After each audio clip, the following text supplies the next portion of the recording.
Добар ден, почитувани, вие следите уште една нова телма амбуланта. Многу од нас му се радуваат на летото, но не сите. Високите летни температури за некого значат отечени и болни нозе, бидејќи топлото време ги влошува симптомите на проширените вени. Па како во овој период од годината да се избегнат тегобите? Дали лицата со проширени вени може да се сончаат на плажа или пак да прават антицелулитни масажи? Се препорачува ли правење некакви интервенција или пак операција на проширените вени за време на летото? Се за летото и проширените вени денескот разговорот со примариус доктор Игор Костов, субспецијалист по васкуларна хирургија. Разговорот ќе го проследите по рекламите. Се гледаме набрзо во студиото.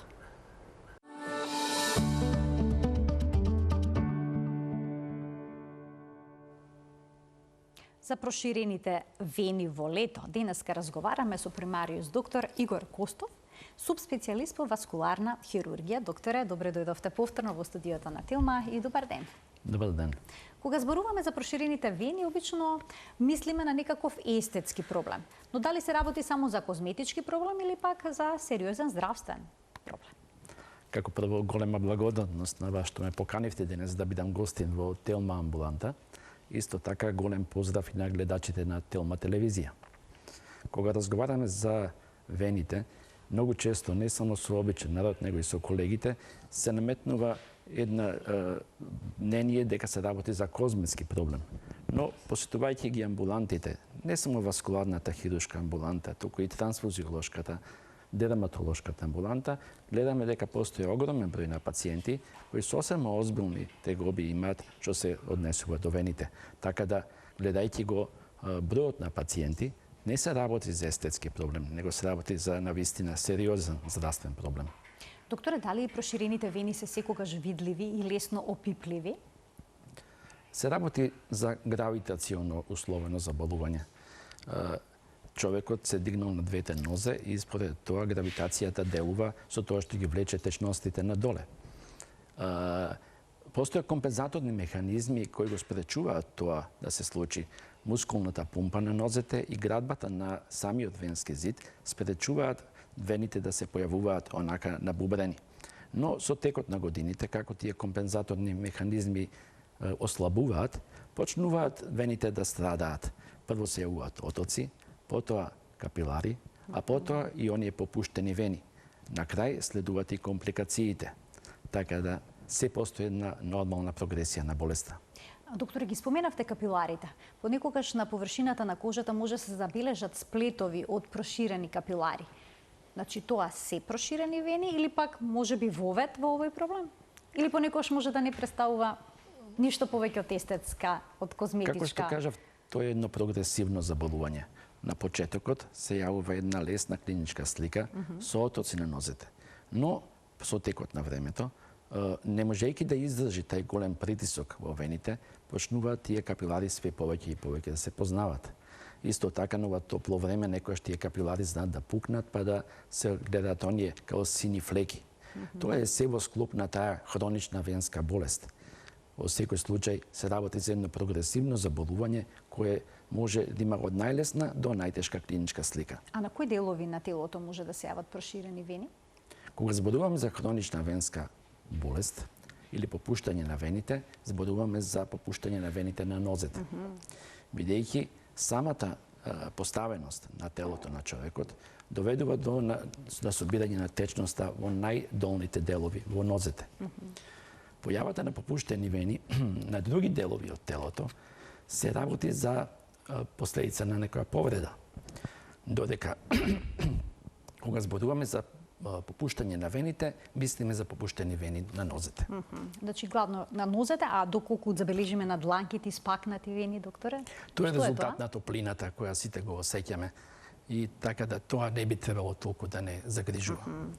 Кој се може да добие проширени вени? Дали секој од нас би може да се соочи со еден ваков здравствен проблем или пак може би генетскиот фактор е предуслов за тоа кој од нас ќе спадја во оваа ризична група или не? Статистички, поголем број од пациентите што доаѓаат во нашата амбуланта се жени.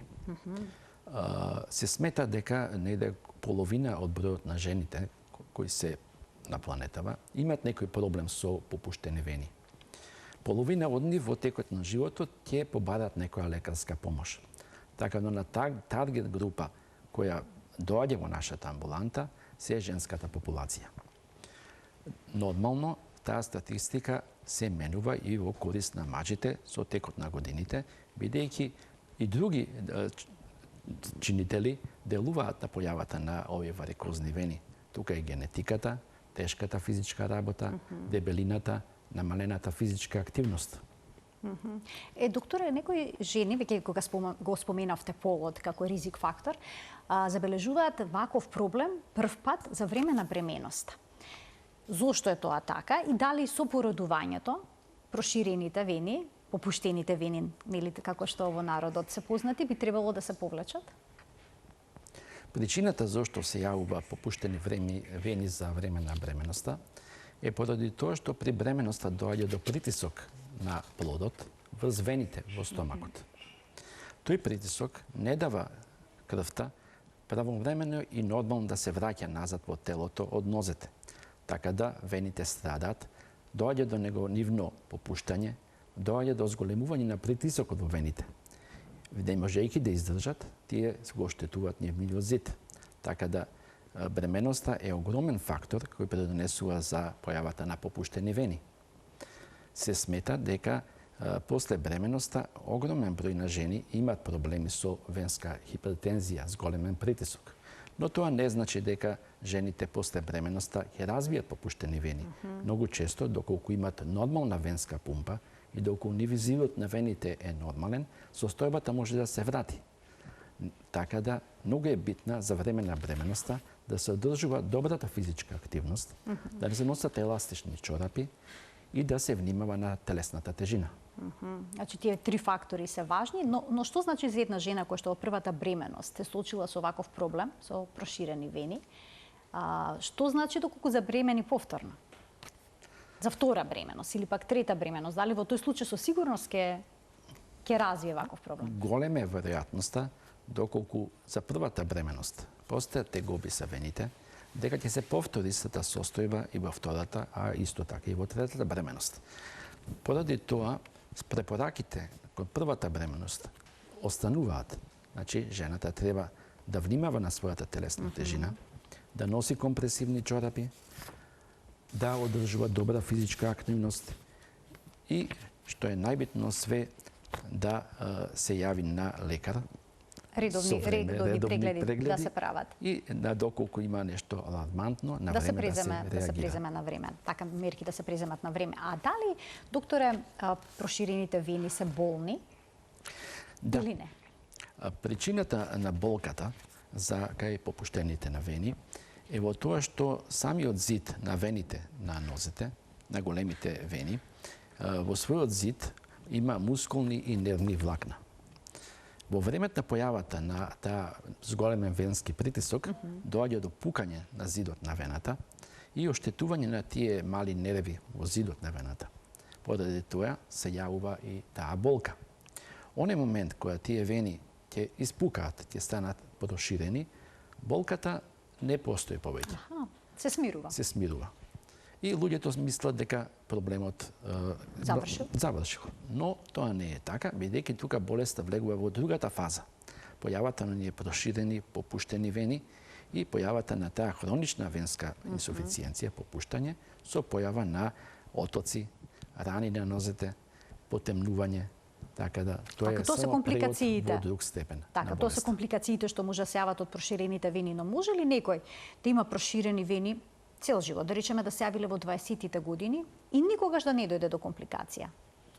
Можно е, доколку има доста јака мускулна пумпа, која може да компензира доволно долго. Човекот исто така е чудно битие, кое не секојаш се жали на своите проблеми, така да има луѓе што цел живот живеат со попуштени вени и никогаш не се пожали на нив. Така, зависи од степенот на болка што го чувствуваат. Секој има различен прак на болка, а докторе, колку често се јавуваат овие проблеми и кај помладите, бидејќи еве најдов некој податок вели возрастната популација страда од овој проблем и тоа 10 до 30% од нив. А кај младите може да се забележат? Проширени вени или не? Да, Тоа е ретко. статистика мислам дека повеќе не стои, бидејќи новата популација веќе побрзо расте, побрзо добива на тежина, побрзо стекнува лоши животни навики, така да денес имаме попуштени вени кај помладата популација. Но сепак, доколку се работи за попуштени вени кај малолетни особи, тоа се работи за попуштање вродено на зидот на вената и на тие мали валвули, клапи кои се наоѓаат по венскиот зид. Јас сум имал пациенти кои имале попуштени вени неде на 13-14 години, доста изразени. Многу е битно тие пациенти на време да дојдат на лекар и да ми се советува одреден начин на лекување, со тоа да се спречи прогресијата на болеста, со тоа што овие терапевските методи, хируршките, термичките или хемиските методи да се остават до моментот кога ќе стане личноста полнолетна. Значи, дури во полнолетството се прават тие помалку инвазивни и инвазивни процедури на вените, но за нив малку подоцна во текот на емисијата. Сега ќе проговориме за летниот период и проширените вени. Зошто луѓето кои што имаат проширени вени велат дека летото е исклучително мачно за нив? Летото е мачно за доста работи, освен тоа и попуштените вени не се исклучок. Проблемот настанува бидејќи за време на летото, по овие вручини кои настануваат во Скопје, луѓето се кријат дома.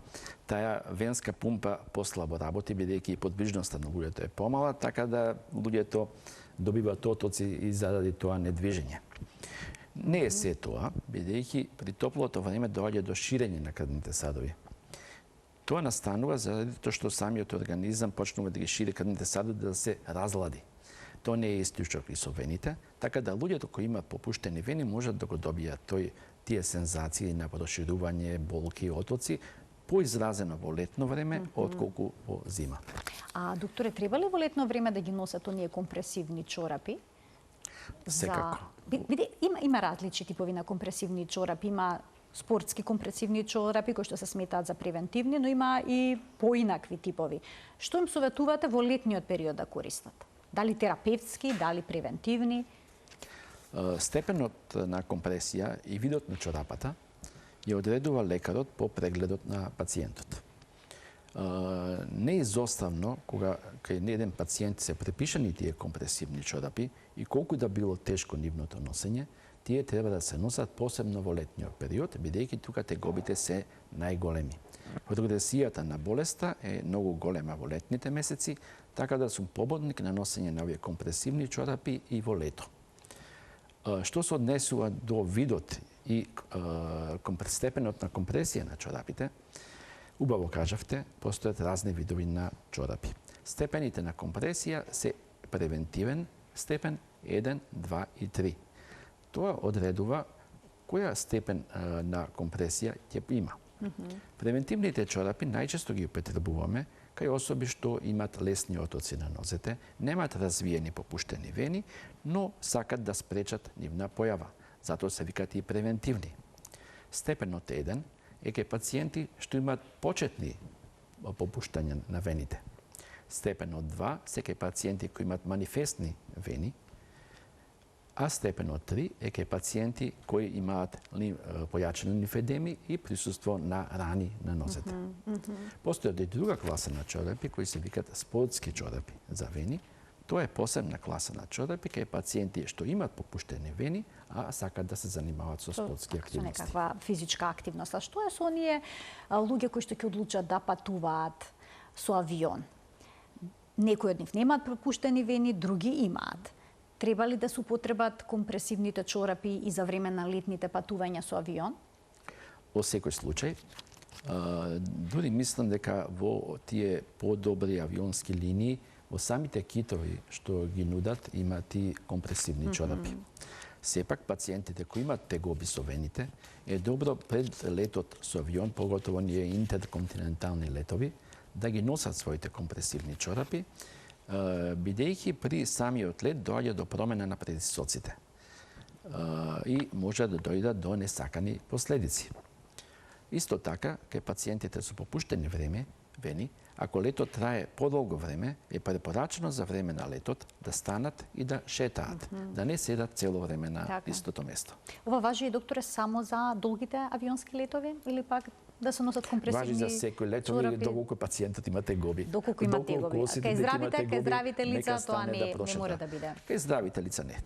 Но да станат да прошетаат не е на одмет. Апсолутно. Продолжуваме со летото и проширените вени. Што е со оние лица кои што ќе поидат на одмор, а имаат проширени вени? Смеат ли да се сончаат?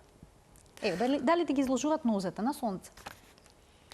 Одењето на лето благопријатно делува на целиот организам и одморот секако е една од најубавите работи што се случува во текот на годината, но што ако имаме ние попуштени вени, а сакаме да одиме на одмор, мој совет е кога одите на одмор имате попуштени вени, можете да имате тие спортски активности, пливање, шетање, но треба да избегнувате да одите на сонце и да изложувате ногата, поготово тие варикозни вени на сончева светлина и топлина. Носењето на еластичните компресивни чорапи е неизоставно, поготово кога времето е топло. И нормално терапијата која примате, која е препишена од вашиот лекар, треба да се продолжи да се прима. А доктор, во раните утрински часови со средство некое за сончење со заштитен фактор би можело да помогнете, да се ужива барем во мал дел од денот? Или не препорачувате воопшто? Јас не препорачувам изложување на сонце доколку имате попуштени вени. Така да, бидејќи тоа може да дојде до лоши компликации, кои потоа може да ви створат голема неугодност за време на вашиот одмор.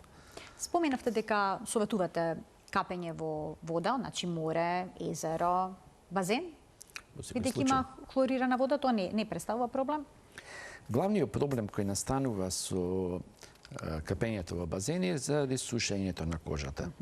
Луѓето што имаат попуштени вени често се жалат на тоа сушење на кожата, на сувост, така да препоракате кога имате веќе попуштени вени и кога веќе идете во базен, тоа е добро да употребувате некоја хидратантна крема после тоа која ќе зголеми влажноста на кожата.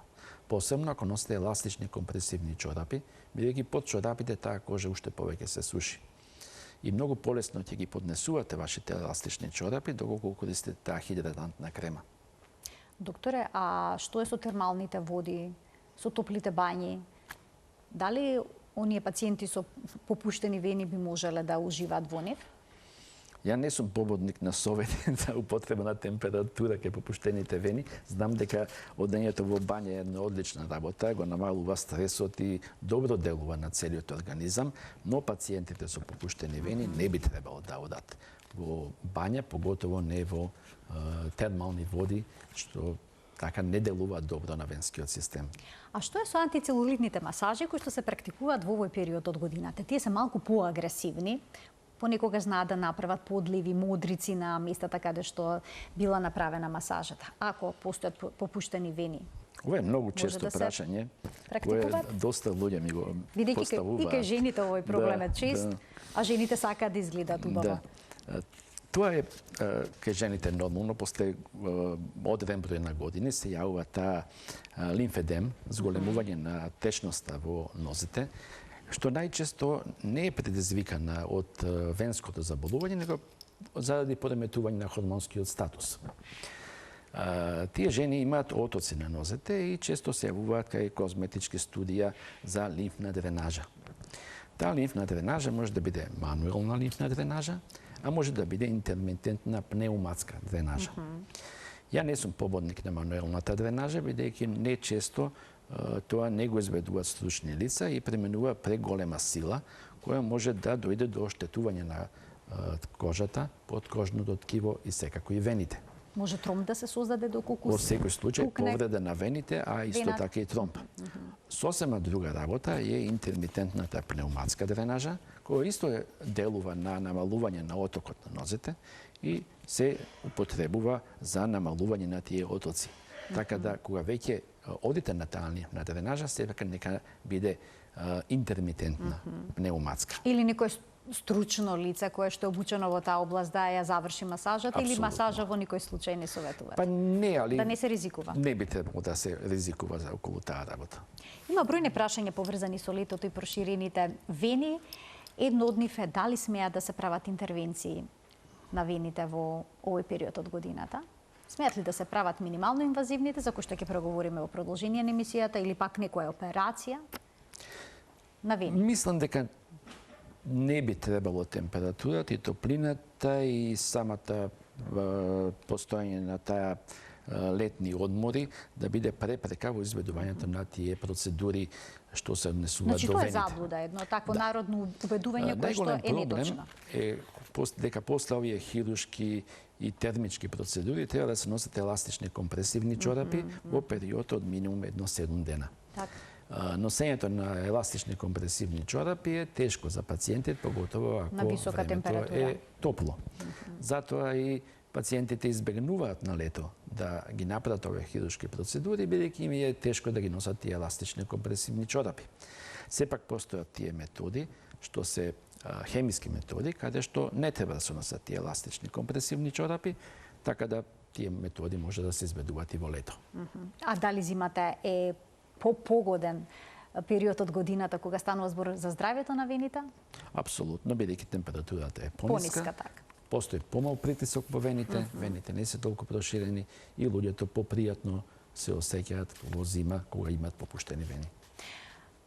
Докторе, може ли вените, проширените вени да станат уште попроширени во летниот период и поради дехидратација? Што ако не се внесува доволно течност во организмот, може ли да дојде до таков проблем па и до некакви компликации? Дехидратацијата е става голем проблем во летните месеци, бидејќи доаѓа до намалување на течноста не само во венскиот систем, него во и подкожното ткиво. Така да овие пациенти при дехидратација не толку дека има проблем со вените и венскиот зид, него има проблем со тоа што нивните тоа масно ткиво подкожно делува исушено, се намалува, се смежурува и вените се повеќе се испакнуваат. Така да при дехидратацијата заради тоа доаѓа до мислење дека тие вени се поизразени. Тие вени не се поизразени, вените се исти, него ткивото едноставно не е доволно хидрирано. Така да многу е битно во лето, поготово, да се одржува таа хидратација на организмот, бидејќи тоа се спречува да дојде до несакани компликации, а и вените не се исклучок од тоа. А може ли кај здрави лица, кои што не испиле доволно течност, да се забележи испакнување на вените? Тоа е заради истата причина. Истата причина, така? Дехидратацијата, И лошо потоа со делува внесување на целото. течноста ќе се реши проблемот, Да, така? бидејќи подобро делува на самата кожа и тоа масно ткиво и подкожието. Како се диагностицира проширена вена или проширени вени? Никогаш има цел сплет од проширени вени. Постои една одлична диагностичка алатка, таа се вика колодоплер-сонографија, која е одлична во диагностиката на вените. Тоа е златен стандард и треба секој лекар кој се занимава со болеста на попуштените вени, на хроничната венска болест, добро да го познава колодоплерот како диагностичка алатка, бидејќи со него може да се откријат дури и најмалите промени на вените. Секако, новите хируршки процедури се незамисливи без познавањето на колодоплер-сонографијата. И откако ќе се постави диагнозата, се преминува кон различни типови на третман. Веќе ги споменавте компресивните чорапи. Претпоставам дека тоа е првиот чекор, кој што е задолжителен за сите пациенти, така? Апсолутно. Не може тоа да се избегне.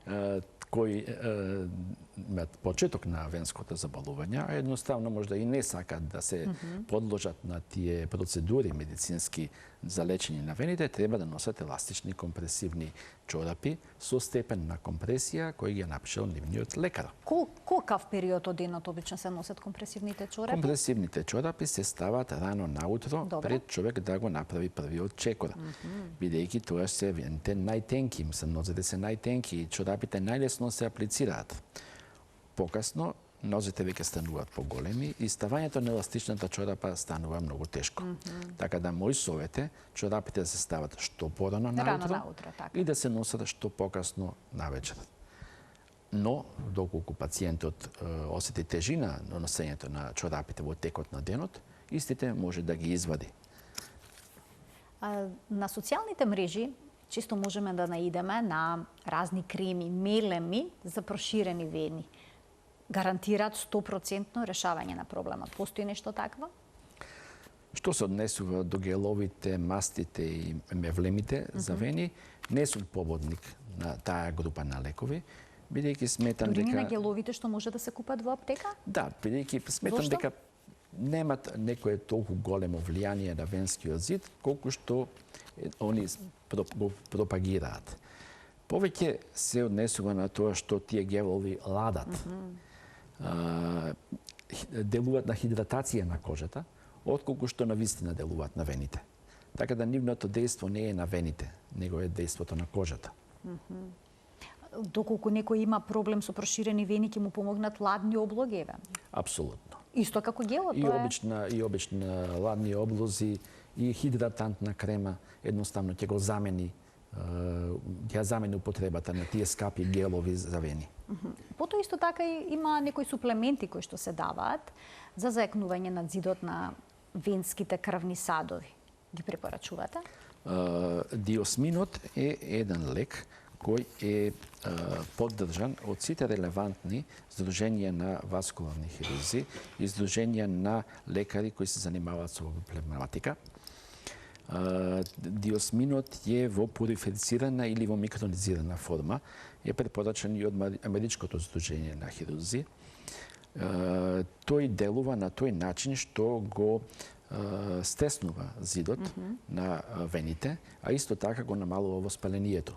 Така сум голем пободник на употреба на диосминот во лекувањето и во превентивата на сите степени на венската болест. Да проговориме сега за минимално инвазивните процедури кои што се применуваат за третман на проширените вени. Со што најчесто се започнува? Бидејќи ги има доста. Има лазерски третман, склерозација, има медицински лепак за проширени вени. Ево од каде да почнеме? Што е првото, докторе, што се практикува? Првата, пошто сум јас хирург, ќе споменам дека постојат хируршките методи. Хируршката метода датира многу години и се уште операција класична и се уште се изведува. Но со текот на годините се промовираат и го земат своето место и мини-инвазивните методи. Тука спаѓаат термичките и хемиските методи. Од термичките методи ќе ги споменам најзастапени се радиофреквентната аблација и лазерската аблација на вените. Тие се единствено методи кои ја користат термичката енергија за горење на зидот на вената. Овие методи се влегува во вената и таа се гори. Со тоа што делува на тоа што ја исклучува таа вена од циркулацијата. Значи таа повеќе не функционира. Таа е нема крв нефункционална повеќе вена. во неа.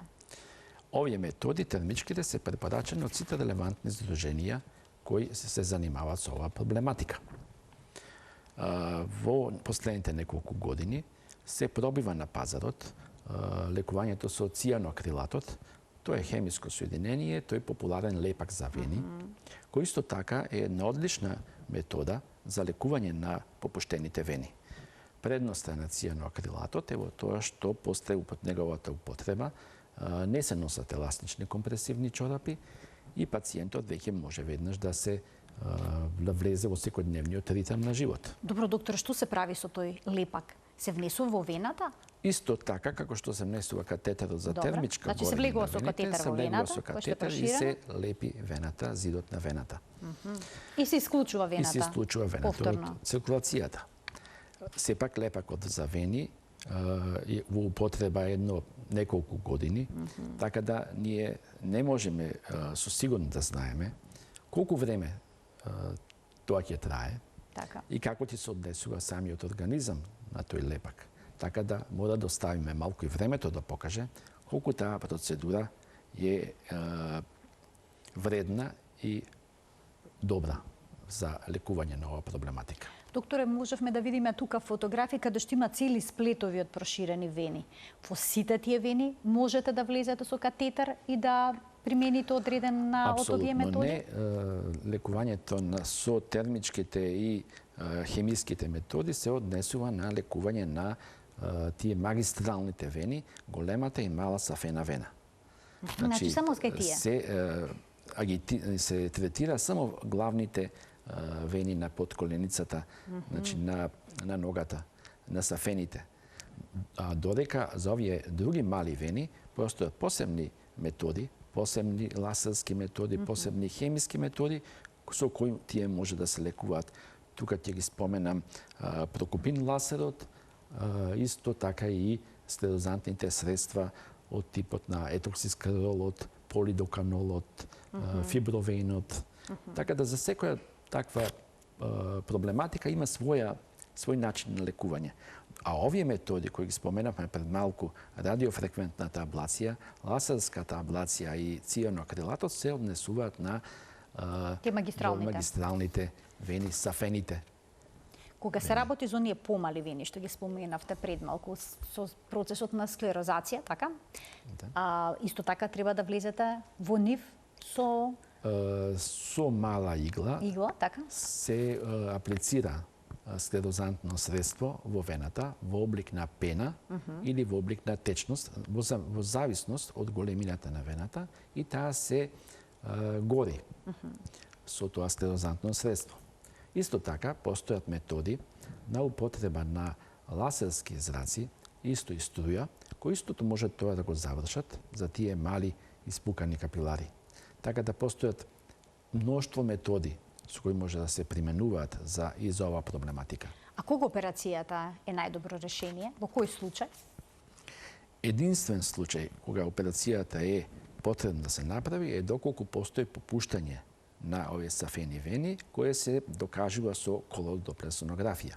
Што значи тоа? Тоа значи дека постојат одредени параметри кои не ги даваат релевантните здруженија на васкуларни хирурзи и лекари кои се занимаваат со оваа проблематика.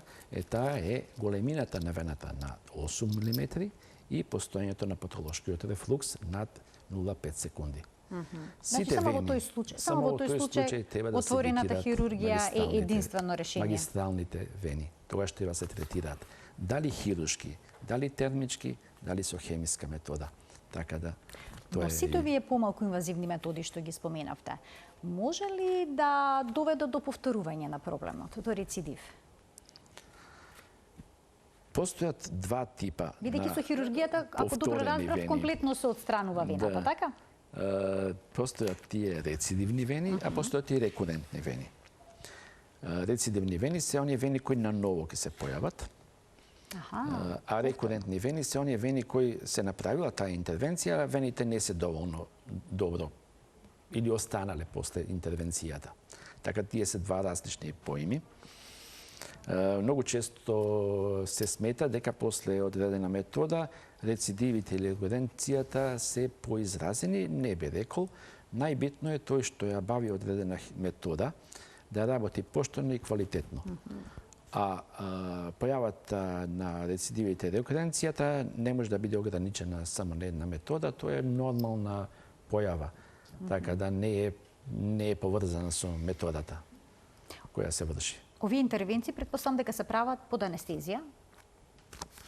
Локална, општа, како изгледа? Хируршката метода и термичките методи се прават во анестезија. Најчесто се работи во тумесцентна анестезија, која се става со посебна игла, која се внесува тоа средство анестетик под кожието, значи пациентот не е целосно заспан. Додека цијанокрилатот, лепакот на вени, нема потреба на давање на анестезија.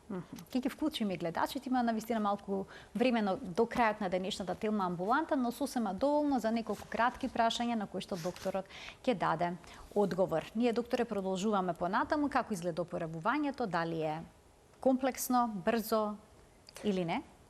Хируршките методи барат 1-2 до 3 недели опоравување после таа интервенција. Термичките методи, као што се ендовенската ласер аблација и радиофреквентната аблација, барат 1 недела дена за опоравување после интервенцијата. Цијанокрилатот треба 1-2 дена, 3 за опоравување од таа интервенција. Така да секоја метода има потребно време за пациентот да се опорави. Сега навистина има многу интервенции кога станува збор за проширените вени. Како некој што го има овој проблем да знае што е најдобро за него? Моје мислење е дека да се обрати на лекар кој добро си знае работата и секоја процедура која лекарот најдобро ја работи, треба да работи таа процедура и мислам дека фантастично ќе ја направи.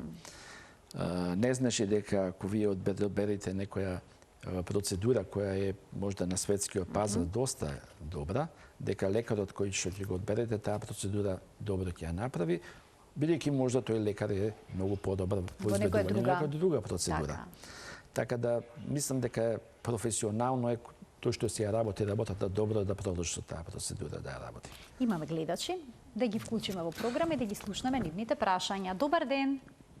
Ало? Повелете, во програма сте. Поздрав до емисијата, до вас и до докторот. Ви благодарам. Уште од пороѓаите, јас сум сега на 72 годишна возраст. Така. Уште од пороѓаите почнаа да ми се попуштаат вените под колената. Носам чорапи, инвазивни, како што ги вика докторот, и прашувам сега за во лето, кога ќе... И то ги ставам кога пред да станам од кревет, ги земам до мене, ги ставам и ги носам цел ден, дури до вечерта. Ама во летово осеќам и горештина. Дали топлината влијае на вените од чорапите? Ви благодарам за вклучувањето во програма. Докторе, што можете да дадете како коментар? Како што кажавме пред, топлината не е од чорапите, топлината е од топлото време. Чорапите е потребно да се носат, а пациентката треба да избегнува изложување на топло. Лекувањето на пациентите од оваа трета доба е доста комплексно, бидејќи тие пациенти до сега не ги работевме, бидејќи хируршката метода беше штетна за нив, а пациентите тешко се изложуваат на термичките процедури. Цијанокрилатот е една одлична процедура, тој е лепак за вени, така? За пациентите од оваа трета доба, бидејќи не бара носење еластични компресивни чорапи и нема анестезија при аплицирањето. И би се решил проблемот. Го решава проблемот. Значи, убаво е ова да го знаат и да размислат на таа возраст, да не носат повеќе компресивни чорапи и да ја применат оваа процедура со лепак за вени. Уште еден гледач ке вклучиме. Добар ден. Добар ден за следниот гледач во денешната емисија. Добар ден, ве слушаме, повелете. Благодарам. Овака само на почеток еден мал предлог на сите новинари кои имаат вакви емисии. Секогаш на крај да го кажувате проблемот за кој сте разговарале и името на докторот. Запишан е проблемот. Темата е наведена, темата е наведена, а секако ќе биде повторно кажано името на докторот. Не, морајте тоа, него знаете како јас сега се уклучувам на пример. Така, јасно ми е, само во интерес на времето, ќе ве замолам 9 минути имаме до крајот на емисијата, кој е вашето прашање? Мене ме интересира попуштени вени каде што се има и тромбофлебитис, односно тромбоза. Што тогаш? Така, ви благодарам за вклучувањето во програма и за сугестијата што ни ја дадовте. Повелете. Една од најкомплексните начин на лекување на попуштените вени, кога имате попуштени вени и тромбофлебит, одлично прашање постави пациентката, бидејќи во тој случај употребата на оние класични методи на интубирање на вената со механичко средство, доколку постои тромбоза, е многу тешко, невозможно и опасно за пациентот, бидејќи може да дојде до пропагирање на тој тромб од длабоките вени и да направи многу голема штета. Сепак не е тука све така страшно, бидејќи постои начин како овие пациенти да се лекуваат со овие мини-инвазивни методи со поставување на заштитни лигатури, препреки, со кои ќе се спречи мигрирањето на овие тромби. Они што добро си ја познава работата, мислам дека знае овие пациенти и добро да ги лечи. Така да пациентката лесно може да се обрати до, може и кај мене, значи за лекување, дури ова мини-инвазивно лекување, иако има тромбофлебит. Така да не е све изгубено, може да се лечат. Значи постои решение, иако состојбата е прилично комплексна, тоа што го разбрав. Комплексна, малку потешка и бара поинаков пристап. Така, од ова што пред малку го наведов. Уште еден гледач ке вклучиме. Добар ден. Добар ден. Повелете. Ало, Во добар програма ден. сте, ве слушаме, повелете. Јас сакам да го прашам докторот, флебодија пијам од 600 милиграми. Добро. Јас имам дедимери 580 правев, а одевска е Бошевски, професор Бошевски, доплер имам правено, проширени вени имам и сум носела цело лето, ги носам една година чорапите. Имам и целосно чорапи, компресија и до пола имам чорапи. До пола, со прсти голи. Така. Ама носев тесни кондури. И осеќав многу тежина, докторе. Многу тежина осеќав на нозите како пранги да ми беа. А многу убаво ми беше со хулахопките. И одеднаш, еден ден, кога ги носев тесните кондури, осетив дури како рана доле кај прстите, кај ноктите. Кај ноктите. Отидов на козметичар да ми ги сечат и не знам од што сега канесен ставам, канестен, ама и што бев на лекар ми рекоа да ги фрлам од компресија овие хулахопките. Осеќам тежина. Добро, ви благодарам за вклучувањето во програма. Докторе, што би можеле да советувате? Баш обратно, пациентката треба да ги носи еластичните компресивни чорапи, а да ги фрли неудобните обувки. Така да. Иначе лекот што го прима, флебодија 600, е баш лек диосмин, кој слободно може да го користи, одличен лек. Значи, пациентката треба неизоставно да ги носи еластичните компресивни чорапи. Пред крајот на денешната емисија, само да видиме што можеме да направиме во однос на превенцијата на проширените вени. Доколку, предпоставам, имаме генетска предиспозиција, не можеме многу да преземеме, докторе, или пак може? Еве да погледнеме што е дел од превенцијата за проширени вени, а тоа се редовното вежбање, подигнување на нозата, избегнување долготрајно седење и стоење, одржување здрава телесна тежина, носење компресивни чорапи, избегнување на многу топли купки и правилна исхрана. Секако има и некои други работи, но ова еве го издвоивме како најважно.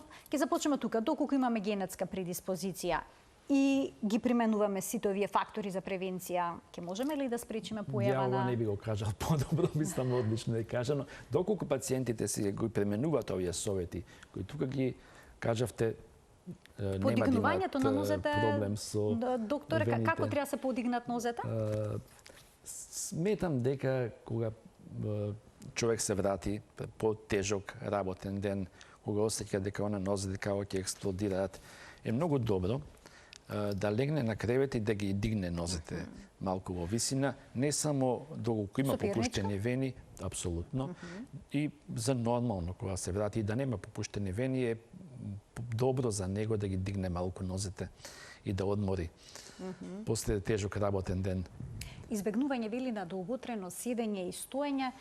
Сите живееме ваков животен стил. Тоа некако и не може да се избегне во целост, но... Не може целосно да се избегне, но пациентите кои имаат генетика за појава на овие попуштени вени, а исто така имаат и потенцијал да развијат попуштени вени, добро е да носат тие превентивни компресивни чорапи, доколку не можат да избегнат седење и стоење. Доколку е работното место, професијата е врзана со седење и стоење, што препорачувате? Носење на превентивни компресивни чорапи.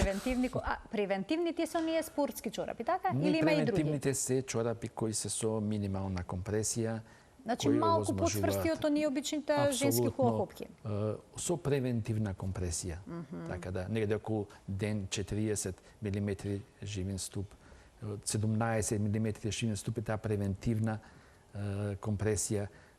Најголемата компресија иде до 40, значи да иде 17 мм живин ступ е сосема доволно за таа превенција. Тоа можат некои на своја иницијатива да си го купат, да пројдат? Најборо да се иде на доктор. Најдобро да сепак на доктор. Кој ќе го погледа, мислам, во каква состојба се вените и во однос на состојбата на вените ќе каже кој степен на компресија треба да носи. А кои професии обично се најризични кога станува збор за проширени вени? Што говори вашето искуство? Најризични се оние професии каде постои зголемено стоење. Тоа е полошо од седењето? Па мислам дека да. Бидејќи најголем број од пациентите кои доаѓаат се јавуваат од тие професии кои стојат. и според тоа така дојдовме до тој заклучок дека тие професии се ризични. Докторе, дали е седно како седиме? Еве, јас седам сега со скрстени нозе, седите и вие. Дали е ова проблематично? Седењето со скрстени нозе не е добро за венскиот систем и треба да се избегнува. Значи, најдобро е вака. Предпоставам двете ноза. И со двете нозе И- подигнати на одреден степен. Што е добро и за грбот? Што е добро и за грбот, али подигнати нозете и да не се вкрстени.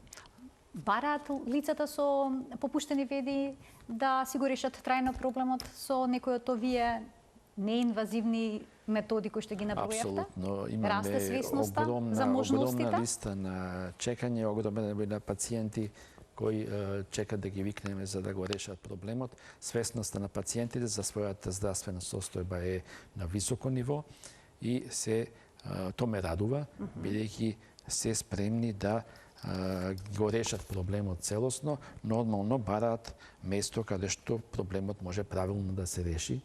И тоа е многу добро, бидејќи вистинските професионалци што се занимаваат со оваа област можат да дојдат до израз и правилно да ги лечат луѓето.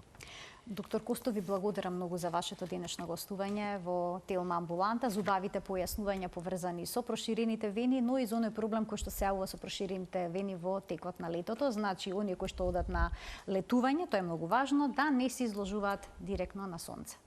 Апсолутно благодарам и вас на поканата. И да носат компресивни чорапи. И да Така. носат компресивни чорапи. Почитувани примариус доктор Игор Костов, субспецијалист по васкуларна хирургија, беше нашиот денешен гостин во Телма амбуланта. Ви благодарам уште еднаш за вниманието со кое што наследевте и ви посакувам пријатен ден.